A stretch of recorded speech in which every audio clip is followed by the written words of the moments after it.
మనం యెహోషువ గ్రంథాన్ని ఆలోచిస్తూ ఉన్నాం. ఎన్ని అధ్యాయాలు మాట్లాడుకున్నాం గుర్తుందా? 3 అధ్యాయాలు మాట్లాడుకున్నాం. 3 అధ్యాయాల్లో టకటక సందర్భాలు చెప్తారా?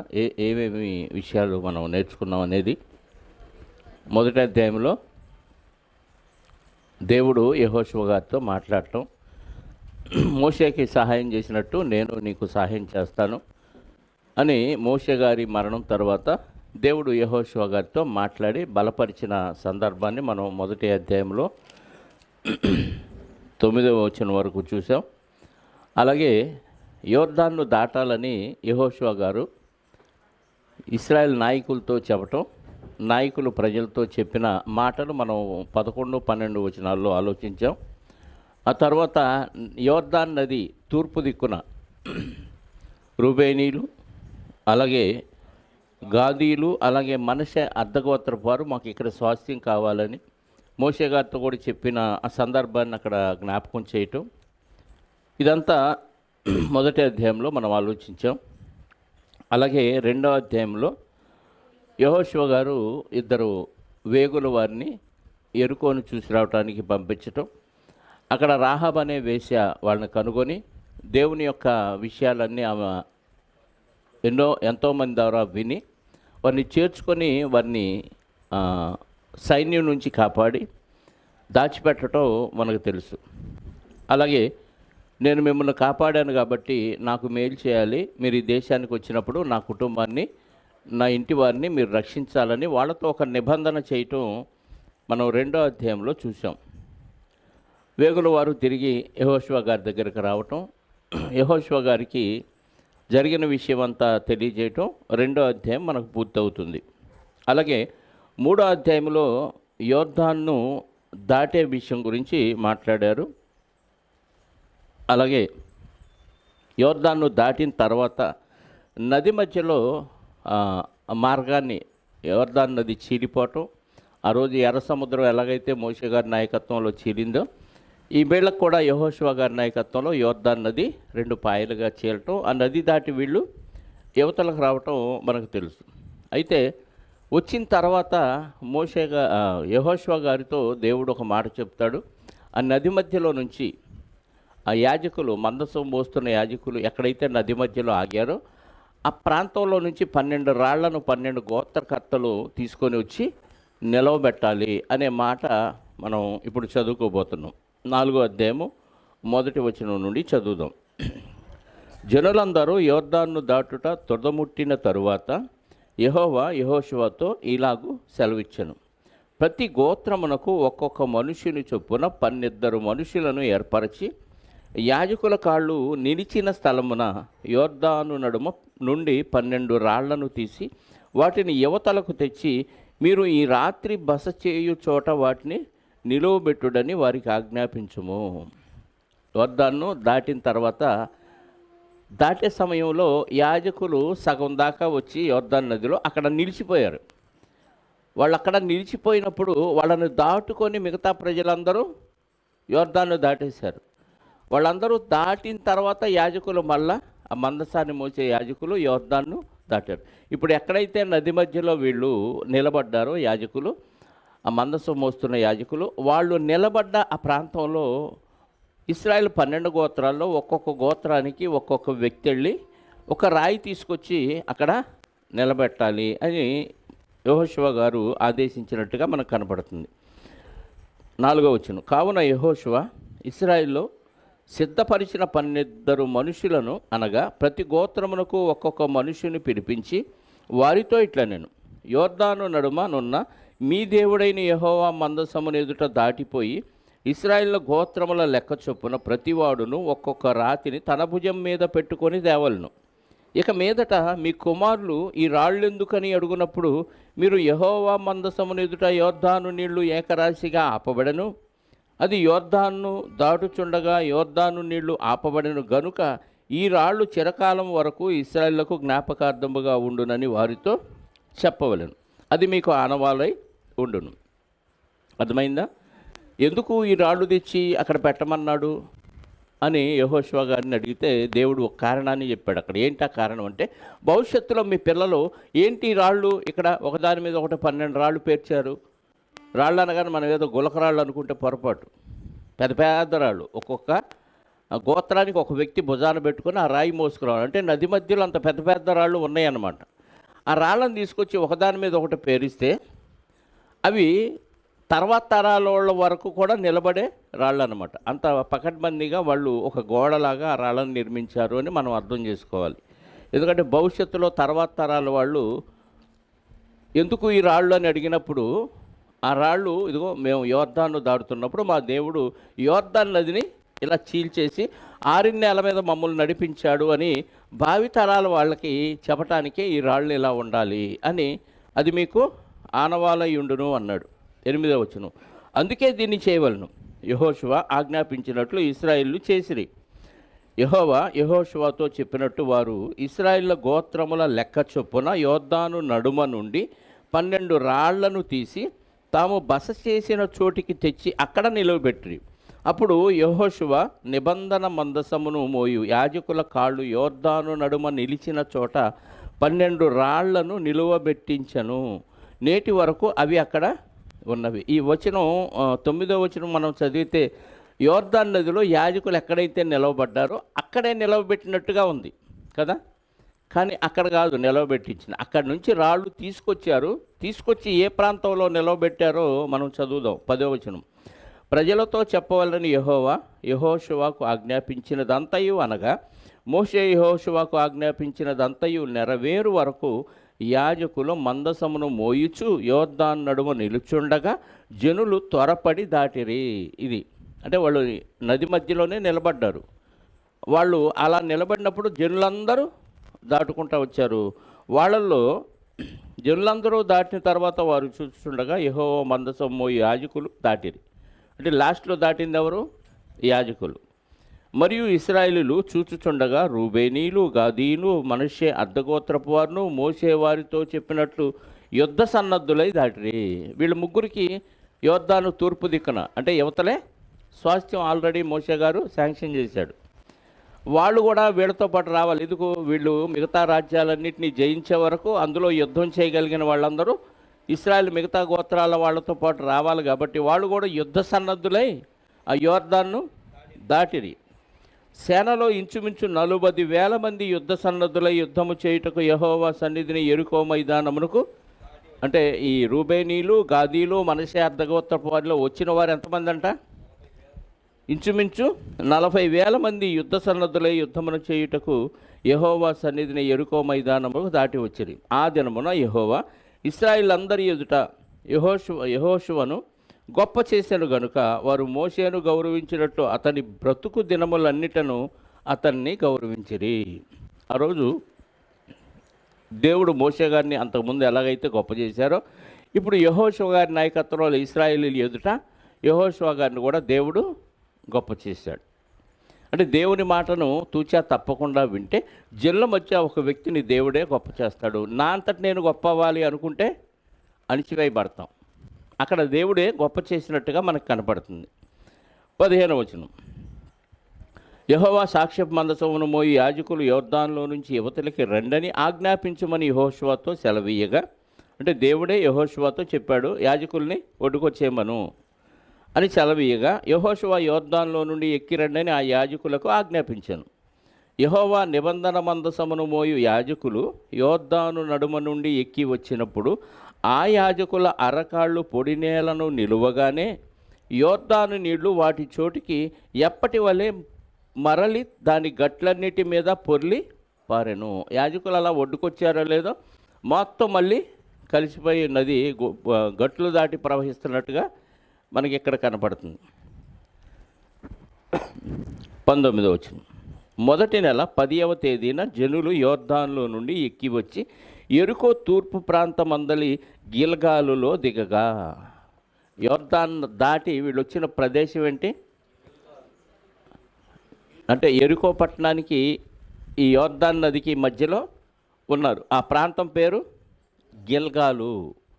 దిగగా గిల్గాలు అంటే దొర్లించుట లేదా చక్రము లేదా పొర్లుట అని అర్థం. గిల్గాలు అంటే దొర్లించుట, చక్రము లేదా పొర్లుట అని అర్థం. వారు యోర్దానులో నుండి తెచ్చిన 12 రాళ్లను యెహోషువ గిల్గాలులో నిలువబెట్టించి, యోర్దాను నది మధ్యలో కాదు, తెచ్చింది మధ్యలో నుంచి, నది మధ్యలో నుంచి నిలవబెట్టించింది ఒక ప్రాంతంలో. ఆ ప్రాంతం పేరు గిల్గాలు అనే ప్రాంతంలో నిలువబెట్టించాడు. ఇశ్రాయేలుతో ఇట్లా, నేను రాబో కాలమున మీ సంతతి వారు ఈ రాళ్ళు ఎందుకని తమ 12 తండ్రులను అడుగుదురు కదా. అప్పుడు మీరు ఇశ్రాయేలీయులు ఆరిన నేల మీద ఈ యోర్దానును దాటిరి.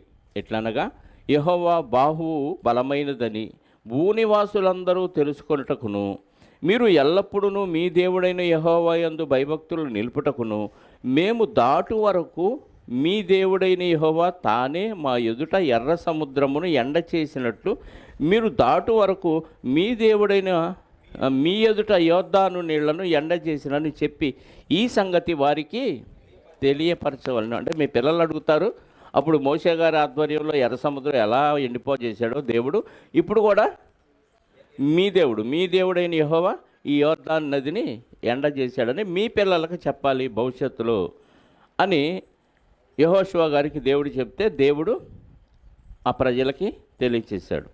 4వ అధ్యాయం కంప్లీట్ అయింది. 5వ అధ్యాయం.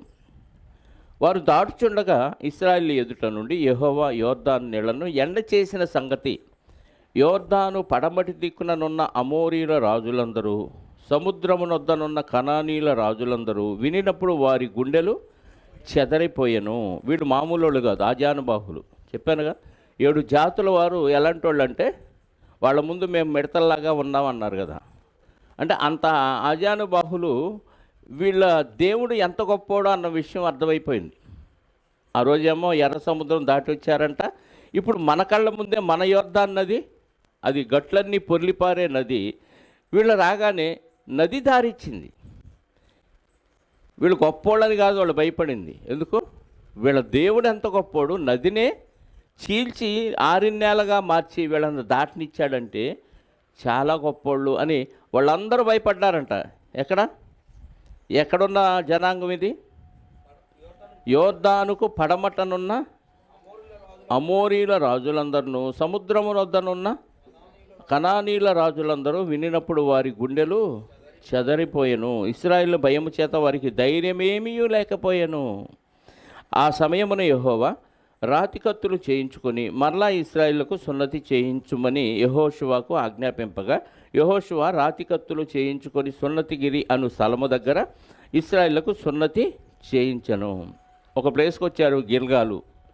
ఆ ప్లేస్లో రాళ్ళు నిలబెట్టారు. అక్కడి నుంచి వీళ్ళు ఉన్న వాళ్ళకి సున్నతి. ఎందుకు సున్నతి చేయించాడంటే, ఐగుప్తులో నుంచి బయలుదేరిన వారిలో ఎవరు ఇక్కడ లేరు, యెహోషువ గారు కాలేబు గారు తప్ప. మిగతా వాళ్ళందరూ ఈ యోర్దాను నది అవతలే రాలిపోయారు. అర్థమైందా?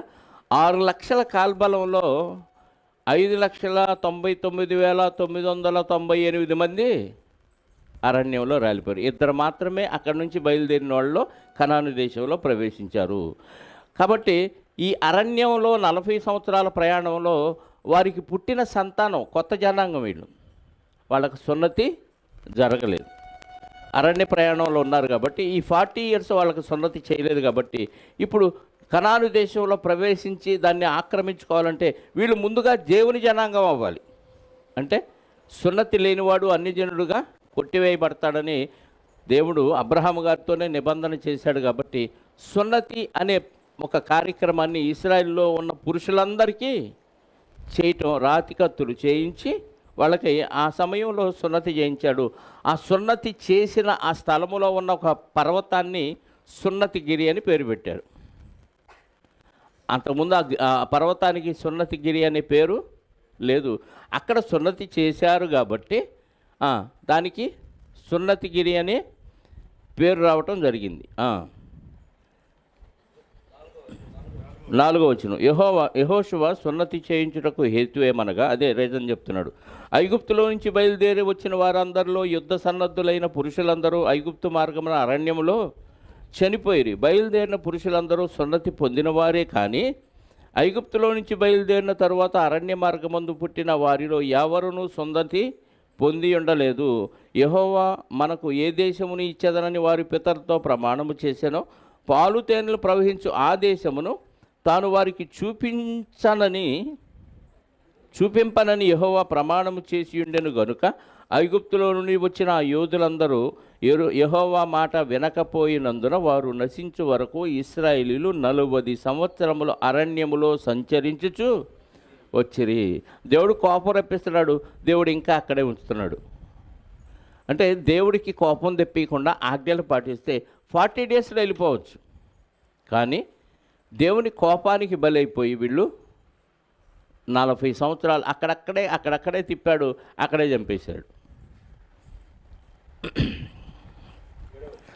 7వ వచనం, ఆయన వారికి ప్రతిగా పుట్టించిన వారి కుమారులు సున్నతి పొంది ఉండలేదు కనుక వారికి సున్నతి చేయించను. ఏలయనగా మార్గమున వారికి సున్నతి జరగలేదు. కాబట్టి ఆ సమస్త జనము సున్నతి పొందుట తీరిన తరువాత తాము బాగుపడు వరకు పాళెములో తమ చోట్లను నిలిచిరి. అప్పుడు యెహోవా, నేడు నేను ఐగుప్తు అవమానమును మీ మీద నుండకుండా దొర్లించి వేసి ఉన్నానని యెహోషువతో అనెను. అందుచేత నేటి వరకు ఆ చోటికి గిల్గాలు అని పేరు. గిల్గాల్ అనే పేరు అక్కడే వచ్చింది. అంతకుముందు ఆ ప్రాంతానికి గిల్గాల్ అనే పేరు లేదు. అంటే దొర్లించాడు. ఏం చేశాడు? ఐగుప్తు అవమానాన్ని ఏం చేశాడు? తిప్పేశాడు, చక్రం తిప్పేశాడు. చక్రము దొర్లించుట లేదా పొర్లుట అని అర్థం. ఈ 3 అర్థాలు గిల్గాల్ అనే ప్రాంతానికి వచ్చినాయి. ఎందుకు? ఈ అవమానాన్ని తీసేశాడు కాబట్టి, దొర్లించాడు కాబట్టి గిల్గాల్ అనే పేరు అక్కడ రావటం జరిగింది. 10వ వచనం, ఎన్నో రోజు జరిగింది ఇది? 5వ అధ్యాయంలో 1వ వచనం. ఎన్నో రోజు జరిగింది? 4:19. మొదటి నెల 10వ తేదీన జనులు యోర్దానులో నుండి ఎక్కి వచ్చి యెరికో తూర్పు ప్రాంతమందలి గిల్గాల్లో అంటే అప్పటికి ఎన్ని సంవత్సరాలు కంప్లీట్ అయిపోయినాయి? మొదటి సంవత్సరం అంటున్నాడు. అంటే 40 కంప్లీట్ అయిపోయినాయి. 39 సంవత్సరాల 10 నెలలకు వీళ్ళు మోయాబ్ మైదానానికి వచ్చారు. ఎవరి నాయకత్వంలో? యెహోషువ గారి నాయకత్వంలో. మోషే గారి నాయకత్వంలో మోయాబ్ మైదానానికి వస్తే అక్కడ 1 నెల మోషే గారు ద్వితీయోపదేశ కాండంలో చెప్పిందంతా ఆ మోయాబ్ మైదానంలోనే చెప్పాడు. ఆ చెప్పిన నెల తర్వాత ఆయన చనిపోయాడు. ఆయన కోసం అంగలార్చడానికి 1 నెల పట్టింది వీళ్ళకి. అంటే 40 సంవత్సరాలు యోర్దాను అవతలే గడిచిపోయినాయి. ఆ తర్వాత వీళ్ళు యోర్దాను దాటారు. ఇది ఫస్ట్ ఇయర్. 40 కంప్లీట్ అయిపోయినాయి. ఇది మొదటి సంవత్సరం. ఎన్నో తేదీ కంట యోర్దాను దాటింది? 10వ తేదీ కదా. ఇప్పుడు 10వ వచనం, 5వ అధ్యాయం 10వ వచనం. ఇశ్రాయేలు గిల్గాల్లో దిగి ఆ నెల 14వ తేదీన సాయంకాలమున యెరికో మైదానములో పస్కా పండుగను ఆచరించిరి. అంటే మొదటి సంవత్సరం. ఇక అక్కడి నుంచి లెక్క. అంటే కనాను దేశంలో ప్రవేశించిన మొదటి సంవత్సరం 10వ తేదీన ఏం చేశారు? యెరికో యోర్దాన్ను దాటారు. 14వ తేదీన పస్కా పండుగను ఆచరించారు. పస్కా పోయిన మరునాడు వారు ఈ దేశపు పంటను తినారు. అప్పటిదాకా ఏం తిన్నారు? మన్నా తిన్నారు. ఆకాశం నుంచి దేవుడు కురిపిస్తే ఎప్పటికప్పుడు పోగు చేసుకొని తినేశారు. ఇప్పుడు ఆ దేశంలో పండిన పంట తినుంటారు. ఎంత ఆనందించారు. వెరైటీ కావాలిగా మనకి. ఎప్పుడు ఒకటే తిండని గొనిగారుగా. అంతకుముందు గొనిగిన వాళ్ళందరూ రాలిపోయారు. ఇప్పుడు కొత్త పంట దొరికింది వీళ్ళకి. కనాను దేశంలో పంట తినిరి. ఆ దినమునందే వారు పొంగకయు వేచబడియు నున్న భక్ష్యములను తినిరి. మరునాడు వారు ఈ దేశపు పంటను తినుచుండగా మన్నా మానిపోయెను. అటు తర్వాత ఇశ్రాయేలుకు మన్నా దొరకకపోయెను. ఆ సంవత్సరమున వారు కనాను దేశపు పంటను తినిరి. ఐగుప్తు దేశంలో ప్రవేశించిన ఇప్పుడు పస్కా పండుగ ఆచరించిన తర్వాత, అంటే 14వ తేదీన పస్కా పండుగ ఆచరిస్తే 15వ తేదీన మన్నా అయిపోయింది. ఆ దేశ పంట తినేశారు. అంటే వాళ్ళు కనాను దేశంలో ప్రవేశించిన 15వ రోజు మన్నా ఆగిపోవటం, వీళ్ళు ఆ దేశ పంట తినటం జరిగింది. దేవుడు అక్కడ చేసిన వాగ్దానం, ఎప్పుడు అబ్రహాము గారితో చేసిన వాగ్దానాన్ని ఎలా నెరవేర్చాడో చూడండి. తరాలు మారినాయి, కాలం మారిపోయింది, సంవత్సరాలు దొర్లిపోయినాయి, వ్యక్తులు మారిపోయారు ఇక్కడ. కానీ దేవుడు నడిపించటం మానలేదు, ఇచ్చిన వాగ్దానాన్ని నిలబెట్టుకోవటం మానలేదు. మన్నా కురిపించాడు 40 సంవత్సరాలు. ఇప్పుడు ఎప్పుడైతే పాలు తేనెలు ప్రవహించే కనాను దేశంలో పస్కాను ఆచరించారో వెంటనే మన్నా ఆగిపోయింది, ఆ దేశ పంట తినటం ప్రారంభించారు. 13వ వచనం, యెహోషువ యెరికో ప్రాంతముననున్నప్పుడు అతడు కన్నులెత్తి చూడగా దూసిన కత్తి చేతబట్టుకొని ఉన్న ఒకడు అతని ఎదుట నిలిచియుండెను. దూసిన కత్తి చేతబట్టుకొని ఉన్న ఒకడు అతని ఎదుట నిలిచిండెను. ఈ సందర్భం చదువుతుంటే ఎక్కడో ఏమైనా గుర్తొస్తుందా మీకు? కత్తి దూసి పట్టుకున్న సందర్భం బిలాము దగ్గర గాడిదకి కనపడింది కదా, తర్వాత బిలాము కనపడింది. ఓకే, ఒకడు పట్టుకొని ఉన్న ఒకడు అతని ఎదుట నిలిచి ఉండెను. యెహోషువ అతని యొద్దకు వెళ్ళి, నీవు మా పక్షమున ఉన్నవాడవా మా విరోధి పక్షమున ఉన్నవాడవా అని అడుగగా అతడు, కాదు, యెహోవా సేనాధిపతిగా నేను వచ్చి ఉన్నానెను. యెహోషువ నేలమట్టుకు సాగిలపడి నమస్కారము చేసి, నా ఏలినవాడు తన దాసునికి సెలవిచ్చినదేమని అడిగాను. ఇక్కడ కొంచెం కొంతమంది అభిప్రాయాలు, ఎవరో ఈ వ్యక్తి అంటే దూత కాదు అని కొంతమంది అంటారు. ఎందుకంటే దూత కత్తి పట్టుకొని వస్తే దూతకి ప్రజలెవరు, భక్తులెవరు సాగిలపడి నమస్కారం చేయకూడదు అంటారు. అంటే యెహోవా సేనాధిపతిగా వచ్చిన వ్యక్తి ఎవరయ్యానంటే యేసుక్రీస్తు వారు అనే అభిప్రాయం కొందరిలో ఉంది. అది అవునా కాదా నేనేమి డిక్లేర్ చేయట్లేదు. ఎందుకంటే ఈయన ఏం చేశాడు? సాగిలపడి మొక్కాడు. మనకు ప్రకటన గ్రంథంలో యోహాను గారు ఒక దూత ఎదుట సాగిలపడి నమస్కారం చేస్తే ఏమన్నాడు ఆయన? 22వ అధ్యాయమా ప్రకటన గ్రంథం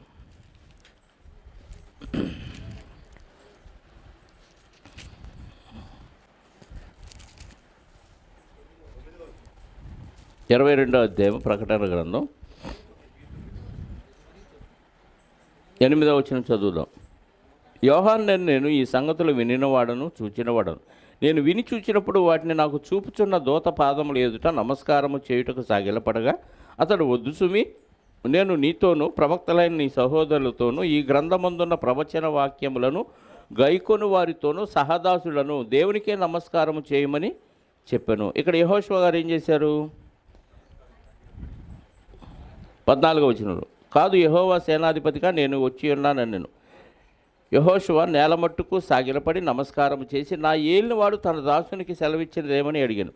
అందుకు యెహోవా సేనాధిపతి, నీవు నిలిచి ఉన్న ఈ స్థలము పరిశుద్ధమైనది, నీ పాదవ రక్షలను తీసివేయమని యెహోషువతో చెప్పగా యెహోషువ అలాగూ. ఈ సందర్భం కూడా మనకి ఎక్కడో జ్ఞాపకం వస్తుంది. మోషే గారికి పొదలో దేవదూత కనపడటం, మాట్లాడటం కదా. యెహోషువతో చెప్పగా యెహోషువ ఆ ప్రకారము చేశాను. 6వ అధ్యాయం. ఆ కాలమున ఇశ్రాయేలు భయము చేత ఎవడునూ వెలుపలికి పోకుండా లోపలికి రాకుండా యెరికో పట్టణము ద్వారము గట్టిగా మూసివేయబడెను. యెరికో అనగానే సువాసన గల స్థలము అని అర్థం. యెరికో పట్టణం, యెరికో అనగానే సువాసన గల స్థలము అని అర్థం. వీళ్ళు వస్తున్నారా ఇశ్రాయేల్ అనగానే పట్టణానికి అన్నిటికీ గేట్లు వేసుకొని కర్ఫ్యూ పాటించారు. కర్ఫ్యూ అనొచ్చా, ఇంకేమైనా అనొచ్చా? మనం కరోనాలో చేసాము లాక్డౌన్. గేట్లు వేయబడినాయి, తాళాలు వేయబడినాయి. బయటికి రావట్లేదంట, లోపలికి ఎవరు వెళ్ళలేదంట. అందరూ ఇశ్రాయేలు ఈ ప్రాంతాన్ని విడిచిపోయే వరకు ఎవరు బయటికి వెళ్ళొద్దు, లోపలికి రావద్దు, ఉన్న గింజలు తిని హ్యాపీగా ఉందామని చుట్టూ పెద్ద ప్రహరీ గోడ కట్టించుకున్నారు కదా. ఇంక అందులోకి ఎవడు ప్రవేశించలేడు. గేట్లు వేస్తే మాత్రం ఇక ఎవరు దేవుని సహాయం లేకుండా అందులో ప్రవేశించడానికి ఎవరి వలన కాదు. ఎందుకంటే చుట్టూ ఉన్న ఆ ప్రహరీ గోడ చాలా పెద్దది. మొన్నే మాట్లాడుకున్నాం. ఇప్పుడు యెరికో వాళ్ళు వీళ్ళ భయం చేత పట్టణ ద్వారము గట్టిగా మూసివేయబడిను. అప్పుడు యెహోషువతో ఇట్లా, నేను చూడుము, నేను యెరికోను దాని రాజును పరాక్రమం గల శూరులను నీ చేతికి అప్పగించుచున్నాను. మీరందరూ యుద్ధ సన్నద్ధులై పట్టణమును ఆవరించి ఒక మారు దాని చుట్టూ తిరగవలను. ఎరుకో పట్టణం చుట్టూ తిరగాలంట. ఎలా తిరగాలి? యుద్ధ సన్నద్ధులై అంటే యుద్ధాయుధాలన్నీ ధరించుకొని ఒకసారి పట్టణం చుట్టూ తిరగండి. ఎవడు యుద్ధంలో దేవుడు వెరైటీ చెప్పాడు ఇక్కడ. ఎరుకో పట్టణం చుట్టూ ఒక మారు యుద్ధ సన్నద్ధులై తిరగండి. వద్దు, ఏం చేయొద్దు, మీరు ఒకసారి సైలెంట్గా పట్టణం చుట్టూ తిరిగి రండి. అప్పుడు 4వ వచనం, అలాగూ 6 దినములు చేయిచూ రావలను. 7 యాజకులు పొట్టేలు కొమ్ము బోర్లను పట్టుకొని ముందుగా నడవలను. వాళ్ళు బోర్లు వదకూడదు. 7 యాజకులు పొట్టేలు కొమ్ము బోర్లను పట్టుకొని ముందుగా నడవ. 7వ దినమున మీరు 7 మార్లు పట్టణం చుట్టూ తిరుగుచుండగా ఆ యాజకులు బోరలు ఊదవలను. మానక ఆ కొమ్ములతో వారు ధ్వని చేయుచుండగా మీరు బోరధ్వని వినినప్పుడు జనులందరూ ఆర్భాటముతో కేకలు వేయను. అప్పుడు ఆ ప్రాకారము కూలును గనుక జనులు తమ ఎదుటికి చక్కగా ఎక్కుదురు అనెను. ఇక్కడ మనం ఆలోచిస్తే 6 రోజులు ఏం చేశారు వీళ్ళు? యుద్ధ సన్నద్ధులే. ఏమో పట్టణం చుట్టూ కాలినడకతో ఇశ్రాయేలు అందరూ తిరగాలంటే వీళ్ళే దాదాపుగా 20 లక్షల మంది సుమారు, అంతే కదా. మనం జనాభా లెక్క చూసాం కదా, సంఖ్యాకాండం చివరిలో వీళ్ళని లెక్కేసినప్పుడు ఎంతమంది కొత్త తరం వాళ్ళు. సంఖ్యాకాండం 26వ అధ్యాయం కదా. పాత తరం వాళ్ళని మొదటి అధ్యాయంలోనే మోషే గారు లెక్కించారు. కొత్త తరం వాళ్ళని లెక్కించినప్పుడు వాళ్ళ జనాభా లెక్క 26వ అధ్యాయము 51వ వచనం చూడండి.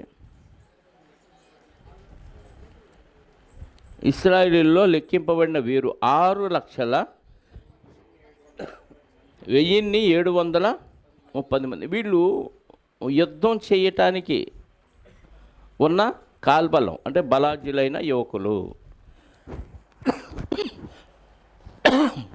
వీళ్ళు కాక పిల్లలు, స్త్రీలు ప్లస్ వృద్ధులు, వీళ్ళందరినీ లెక్కేస్తే సుమారుగా 20 లక్షల మంది. 20 లక్షల మంది పట్టణం చుట్టూ తిరగటం అంటే ఆ పట్టణం ఎంత పెద్దదో చూడండి. ఆ ప్రహరీ బయట చోట తిరగాలి. అలా 6 రోజులు తిరుగుతున్నప్పుడు 7వ రోజు ఏం చేయమన్నాడు? యాజకులు ఏం చేయాలంట?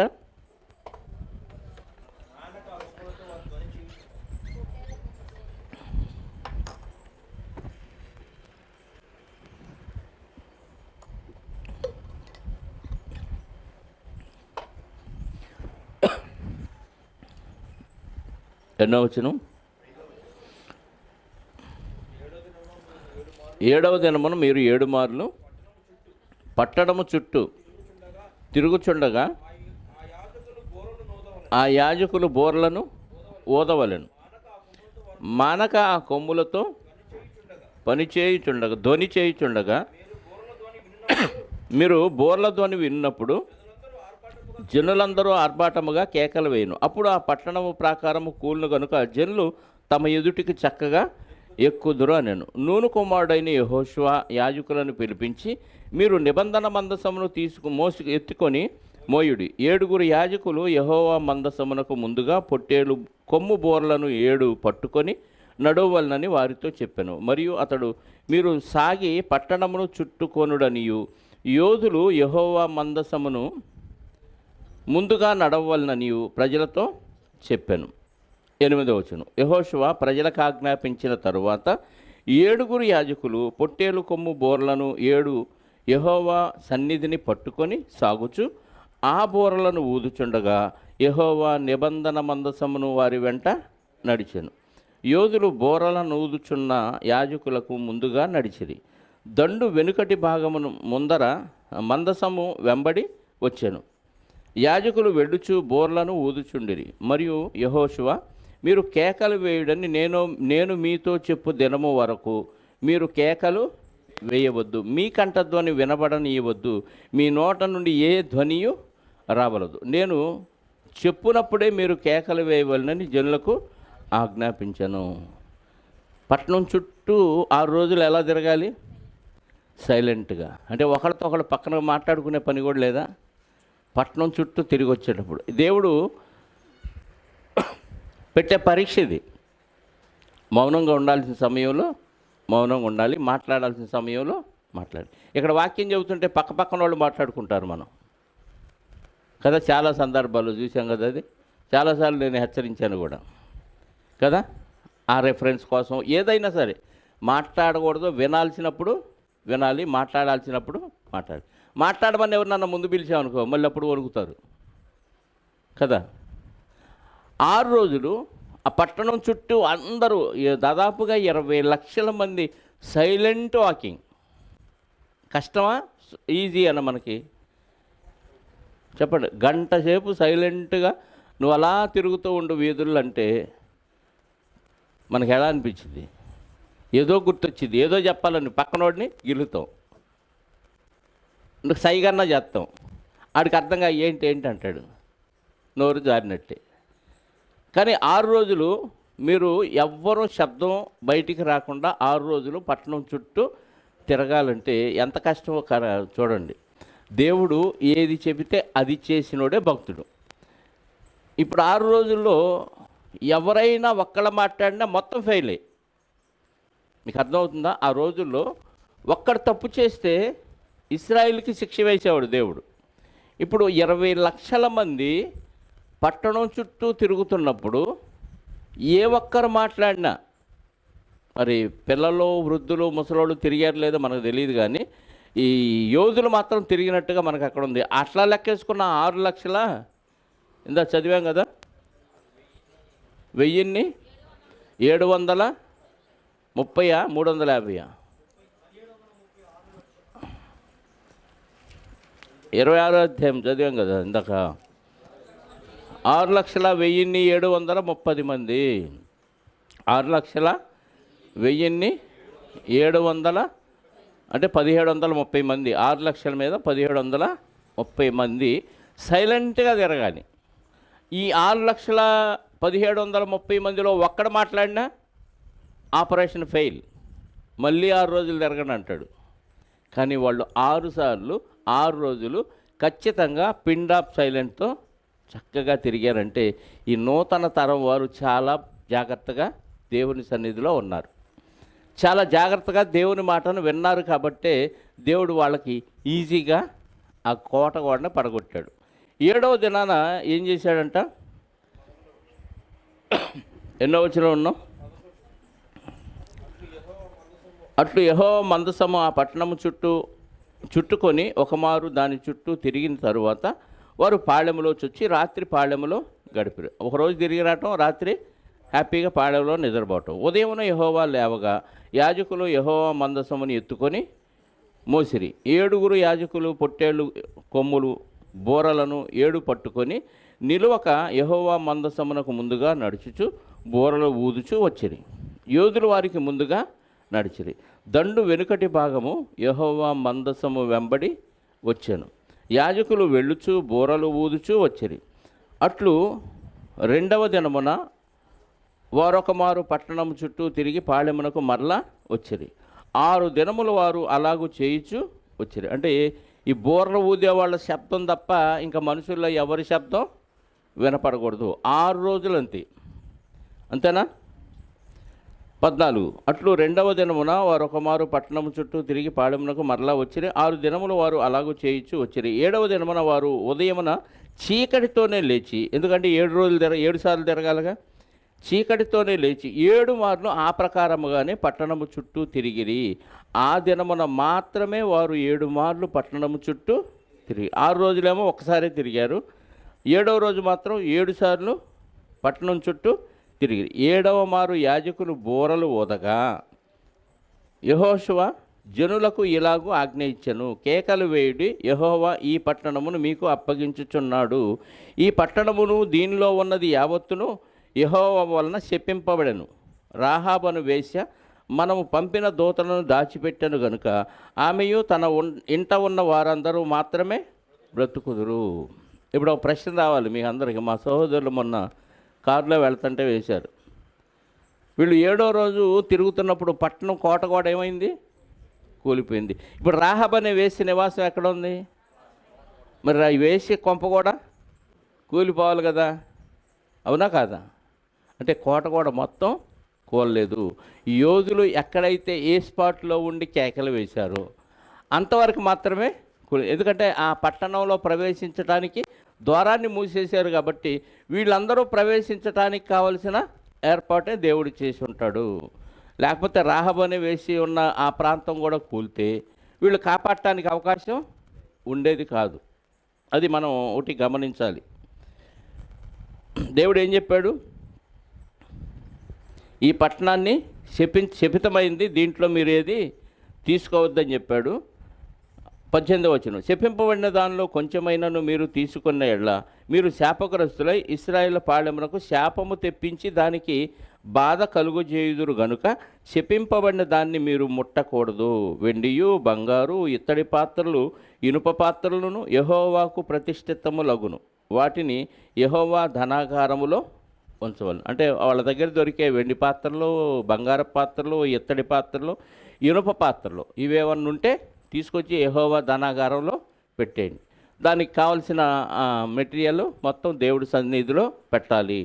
మీరు మాత్రం అందులో ఏది ముట్టకూడదు. అంటే దేవుడు శపించాను అంటే అందులో పూచక పుల్ల కూడా తేకూడదు. మీకు అర్థమవుతుందా? దేవుడు వద్దు అంటే మానేయాలి, చేయమంటే చేయాలి. కొంచెమే కదా అని మనం అడ్జస్ట్ చేసుకున్నాం అనుకో, మొత్తానికి జుట్టుకుంది కీడు. అర్థమైందా? దేవుడు వద్దన్నప్పుడు ఆగిపోవాలి, చేయమన్నప్పుడే చేయాలి. ఇది మనం గమనించాల్సిన విషయం ఇందులో. 19, వెండియు బంగారు ఇత్తడి పాత్రలు ఇనుప పాత్రలు యెహోవాకు ప్రతిష్ఠితములగును, వాటిని యెహోవా ధనాగారములో ఉంచవలను. యాజకులు బోర్ల ఊదగా ప్రజలు కేకలు వేసిరి. ఆ బోరధ్వని వినినప్పుడు ప్రజలు ఆర్భాటముతో కేకలు వేయగా ప్రాకారము కూలెను. ప్రజలందరూ తమ ఎదుటికి చక్కగా పట్టణ ప్రాకారములను ఎక్కి పట్టణమును పట్టుకోండి. అంటే వీళ్ళు ఎక్కే అంత హైట్లో కూలింది. ఎక్కారని ఉందిగా, మీకు అర్థమైందా? పట్టణం చుట్టూ ఉన్న ప్రాకారం కూల. వీరు ఏ ప్రాంతంలో అయితే తిరుగుతూ కేకలు వేశారో అంతవరకు కూలినట్టుగా మనకు అర్థమవుతుంది. ప్రజలు ఏం చేశారు? ప్రజలందరూ తమ ఎదుటికి చక్కగా పట్టణ ప్రాకారమును ఎక్కి పట్టణమును పట్టుకొనిరి. అంటే వీళ్ళు ఎక్కి దిగే అంత హైట్లో ఆ కోట కూడా కూలిపోయింది. వారు పురుషులనేమి స్త్రీలనేమి చిన్న పెద్దలను అందరినీ, ఎద్దులను గొర్రెలను గాడిదలను ఆ పట్టణంలోని సమస్తమును కత్తివాత అంటే అన్నిటిని చంపారు. జంతువుల్ని, మనుషుల్ని, స్త్రీలని, పురుషుల్ని, పిల్లల్ని అందరినీ చంపేశారు. ఇది కొంచెం ఘాతుకంగా మనకు అనిపించింది, తర్వాత తెలుసుకుందాం దీని విషయం. 22, అయితే యెహోషువ ఆ వేశ్య ఇంటికి వెళ్ళి మీరు ఆమెతో ప్రమాణం చేసినట్లు ఆమెను ఆమెకు కలిగిన వారందరినీ అక్కడ నుంచి తోడుకొని రెండని దేశమును వేగు చూసిన 2 మనుషులతో చెప్పగా, ఎవరైతే వెళ్ళారో వేగు చూడటానికి అంతకుముందు వాళ్ళకే తెలుసు ఆమె ఇల్లు ఎక్కడుందో.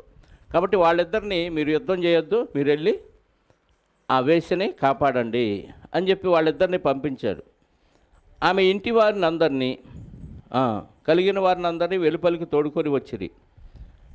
23, వేగుల వారైన ఆ మనుషులు పోయి రాహాబును ఆమె తండ్రిని ఆమె తల్లిని ఆమె సహోదరులను ఆమెకి కలిగిన వారిని అందరినీ వెలుపలికి తోడుకొని వచ్చిరి. ఆమె ఇంటి వారిని అందరినీ వారు వెలుపలికి తోడుకొని ఇశ్రాయేలు పాళెము వెలుపట వారిని నివసింపచేసిరి. ఏమంటే ఒక్క ఆమె విశ్వాసం ఉంచి తన ఫ్యామిలీ మొత్తాన్ని కాపాడుకోగలిగింది. మీకు మొన్నే చెప్పాను, మన విశ్వాసం వల్ల మన కుటుంబంలో మనం ఎంతమందిని కాపాడుకుంటున్నాం కదా. వాక్యం చెప్పో లేదా చెప్పించో మనం ఎంతోమందిని కాపాడుకోవాల్సిన బాధ్యత వేసిని చూసి మనం నేర్చుకోవాల్సిన పరిస్థితి. ఆమె ఆ రోజు వాళ్ళని కాపాడింది కాబట్టి ఈరోజు తన ఫ్యామిలీ మొత్తాన్ని ఆ ఇంట్లో పెట్టుకుంది. వీళ్ళు వచ్చారన్న విషయం వాళ్ళకి అర్థమైపోయింది. వెంటనే ఏమో జాగ్రత్త పడింది, అందరినీ ఫ్యామిలీలో చేర్చుకుంది. దాంతో ఆ కుటుంబం మొత్తం కాపాడబడింది. నేటి వరకు వాళ్ళు 24, అప్పుడు వారు ఆ పట్టణమును దానిలోని సమస్తమును అగ్నిచేత కాల్చివేసిరి. వెండిని బంగారమును ఇత్తడి పాత్రలను ఇనుప పాత్రలను మాత్రమే యెహోవా మందిర ధనాగారములో ఉంచిరి. రాహాబును వేసే యెరికోను వేగుచూచుటకు యెహోషువ పంపిన దూతలను దాచిపెట్టి ఉండెను గనుక అతడు ఆమెను ఆమె తండ్రి ఇంటి వారిని ఆమెకు కలిగిన వారిని అందరినీ బ్రతుకనిచ్చెను. ఆమె నేటి వరకు ఇశ్రాయేలు మధ్య నివసించుచున్నది. ఆమె యేసుక్రీస్తు వారి వంశావళిలో ఆమె కూడా ఒక సాధనమైంది. రైట్. ఆ కాలమున యెహోషువ జనుల చేత శపథము చేయించి వారికి ఇలాగూ ఆజ్ఞాపించెను, ఎవడును యెరికో పట్టణమును కట్టించ పూనుకొనునో వాడు యెహోవా దృష్టికి శాపగ్రస్తుడగును. అంటే అది పడిపోయింది, వీళ్ళ సౌండ్కి పడిపోయింది. వీళ్ళ సౌండ్కు పడిందా, దేవుని మాటకు పడిందా? ఇప్పుడు 6 లక్షల మంది పెద్ద కేకేమనండి, డీజే బాక్సులు పెట్టమనండి, అంత పెద్ద కోట కూడా కూలనే కూలదు. ఫిరంగులతో కూలిస్తే తప్ప అంత పెద్ద కోట కూడా కూలదు. మనోళ్ళు చాలామంది చెప్తారు, వాళ్ళ శబ్దానికి ఆ సౌండ్కి వైబ్రేషన్ వచ్చి ఆ కోట కూడా కూలింది అని చాలామంది సైంటిఫిక్గా మేము రుజువు చేస్తామంటారు. ఆ సైంటిఫిక్గా రుజువు చేయడానికి ఈరోజు మనం వెళ్ళి అంత శబ్దం చేసినా ఆ కోట కూడా కూలే పరిస్థితి లేదు, కూలదు, ఖచ్చితం. అది కేవలం దేవుని మాటను బట్టి మాత్రమే కూలింది. అర్థమైందా? 6 రోజులు సైలెంట్గా జరగమన్నాడు. 7వ రోజు వాళ్ళు బోర్లు పెద్దగా ఊదగానే వీళ్ళు కూడా పెద్దగా శబ్దం చేయాలి, దాంతో కోట కూలాలి. వాళ్ళు చెప్పిన మాట తూచా తప్పకుండా పాటించారు కాబట్టి కూలింది, అంతే. అది దేవుని యొక్క క్రియ తప్ప వీళ్ళ శబ్దానికి కూలిందనేది అక్షర దోషం, వాళ్ళు చెప్పింది తప్పు. అర్థమైందా? దేవుని మాటను బట్టి ఆ కోట కూడా కూలింది. ఇప్పుడు శపథం చేయించాడు, ఎవడైనా యెరికో పట్టణం కోట కూడా కూలింది కట్టించాలని పూనుకుంటే వాడు యెహోవా దృష్టికి శాపగ్రస్తుడు. వాడు దాని పునాది వేయగా వాని జ్యేష్ఠ కుమారుడు చస్తాడు. ఎవడు పునాది వేస్తే వాడికి జ్యేష్ఠ కుమారుడు చస్తాడు. దాని తలుపులను నెత్తగా వాని కనిష్ట కుమారుడు చచ్చును.